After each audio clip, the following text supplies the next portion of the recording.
were you downloading calls between Kouri Richins and her family? Are you talking about jail calls? Your Honor, move to strike and need to approach. Well, shit.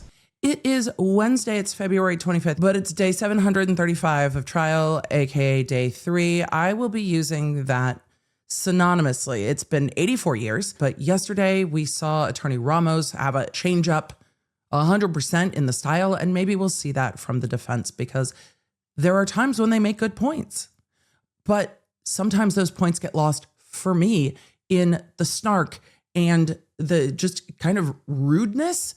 It's wild. And then all the commentary. But yesterday we got into a lot of really important information. I thought yesterday was fascinating. We got into the medical examiner, and I think the medical examiner did a great job staying exactly in her lane, like my job, not my job. And we see the groundwork being laid for a toxicologist. We saw what was in Eric Richins' stomach contents versus what had metabolized into his blood and what hadn't, including THC. And I think when we get to a toxicologist, we're going to see that there are some timing issues we need to know about that will give us an indication of how quickly he passed away. So that's going to be interesting. And then we got into the crime scene. And I was just like, what do you mean? What do you mean that this wasn't even recovered until April? The gummies weren't recovered till April. And we saw a lot of objections yesterday. We have a lot more foundation to lay. Yes, foundation can take time. The prosecution's, I think, been doing a really methodical and excellent job laying foundation.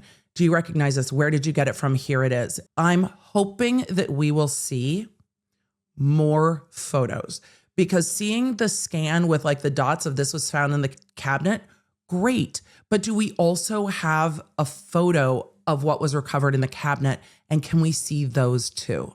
So I'm hoping that this will continue to build, but it's been well organized and the foundation has just gone so much smoother than some other cases. It's just, do you recognize this? What did you do with it? Where did you get it from? How did you check it into evidence? And we saw some foundational issues argued yesterday.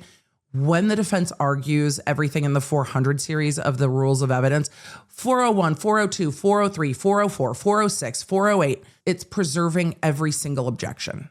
It's just shorthand for character, for this, for that, foundation, all of it. It's just preserving every single evidentiary objection without saying them on the record. Well, I mean, saying them by number on the record without giving a diatribe about each one, if that makes sense.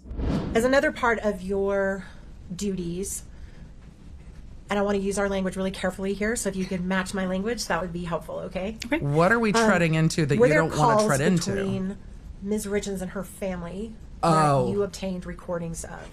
Jail Can you calls. clarify? On about a weekly basis there.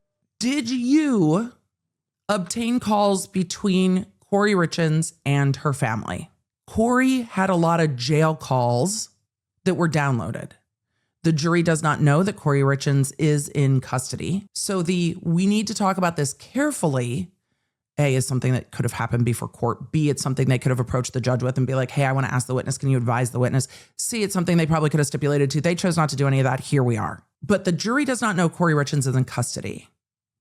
The jury's not going to know those are jail calls. But here's the problem. You also don't want the jury to think that like they're illegally wiretapping Kouri Richins. Are you recording calls with her and her family? Some of the jury might be like, why are you wiretapping her? That's sus. However, the prosecution has other witnesses that's going to come in through.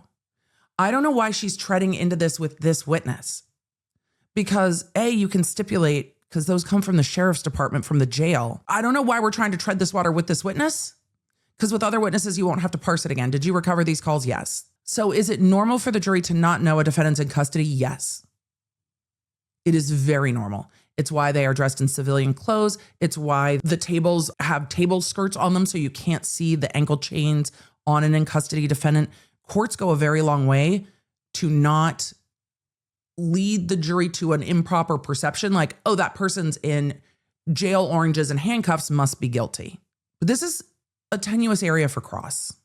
For a while, were you downloading calls between Kouri Richins and her family? Are you talking about jail calls? Your Honor, move to strike and need to approach. Well, shit. Please do not consider or speculate at any time during this case or during your deliberations about whether the defendant was or is in custody or was in custody at any time. That is not evidence of anything. You cannot consider that issue for any reason. Ms. Nister, please proceed. Thank you, Your Honor. Look at how reasonable the court is. Ladies and gentlemen, don't hold the sidebars against the defense. Ladies and gentlemen, don't speculate. It's a curative instruction. It might highlight it more, but it's a curative instruction. So yesterday you introduced a packet, and you remember we came up and you were trying to untape the bottle and looked in one of them, but there was another pill bottle with that one. Where were those taken from? Fits in that same packaging from the master bedroom, the master bathroom, like linen closet area. Okay, so the hydrocodone bottle you introduced yesterday was found in the bathroom. I I'm going to object. That misstates the evidence. Would you lay some more foundation, Ms. Nestor? So that was my bad. I got the bottles mixed up. So the bottle you just looked at was something called monocycline or something like that, right? Yeah, And that was a prescription for Ms. Richins. correct. Okay, so those were found in the bathroom, Yes, and that includes the quetiapine. quetiapine. Correct. Thank you. Yeah, Okay, and those were found in the bathroom. correct. And where was the quetiapine bottle found? It was in one of the baskets that was in that linen closet in the master bathroom. Okay. So what happened to the hydrocodone bottle that was sent with the body of the decedent? It's under the medical examiner's office protocol to keep that until they're done. So you don't have that bottle. I do not know. So all we have is a picture of that bottle. Correct. So it has never been taken for testing by you to anyone. Correct. So if there was fentanyl residue in that empty pill bottle from 2016, we won't know it because you never took it to be tested, right? I was never given the bottle, no. Okay. We will have you come back tomorrow morning, ready to go at 8:30 a.m. Between now and then, Okay. same instructions. Please do not speak about this case with anyone. Please do not allow anyone to speak about the case Well? to you. Please do not read, listen to, or watch any reports about this case from any source. You just have to affirmatively avoid those things. Please don't do any searches on the internet about this case at all. Thank you for your patience. Please travel safe. We'll see you tomorrow morning, 8:30 a.m. Please rise for the jury. Leonard, a huge thank you to today's sponsor, Gusto, for not only sponsoring our show, but also for taking care of Team Baker's payroll, HR, and all of the other stuff that goes with having employees in multiple different states. So no matter what size your business, or you just have one employee that's you and you need to make sure you run payroll, Gusto has you covered. Gusto is online payroll and benefits software built for small businesses. It's all-in-one, remote-friendly, and incredibly easy to use, so you can pay, hire, onboard, and support your team from anywhere. Plus, they do all the things that you need, like automatic payroll, tax filing, and simple direct deposits.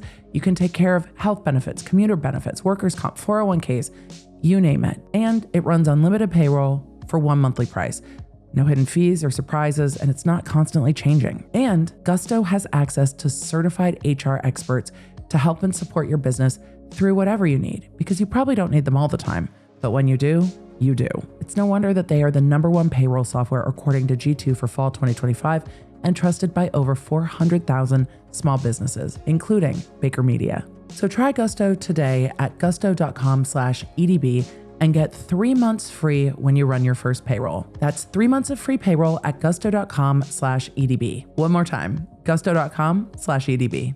Now let's get back to it. It is noon Central. It is 11 a.m. local time. The court this morning, local time at 9:30 a.m. Mountain Time, took an hour-long break from 9:30 a.m. till 10:30 a.m. local. They were on break longer than that. When they went to break, the judge said, I have an unavoidable scheduling conflict for an hour, 9:30 to 10:30 a.m. When they got back, and they got back later than 10:30, they brought the jury in and then dismissed the jury for the day. The judge said something had come up. It is unavoidable. I apologize, but we are dismissing you for the day. We will be back day 4. When you are in trial, life things happen that can cause court to need to break for the day. There can be other cases that have things that just have to be handled that can interrupt trial for a day. There are a lot of different options. It doesn't mean that anything is like wrong with the trial. It can very really be other things happening. So I'm not going to speculate on that. If they were breaking for the day to handle a pressing legal issue, they would be doing that on the record. So it is not something that is one of the issues we saw this morning.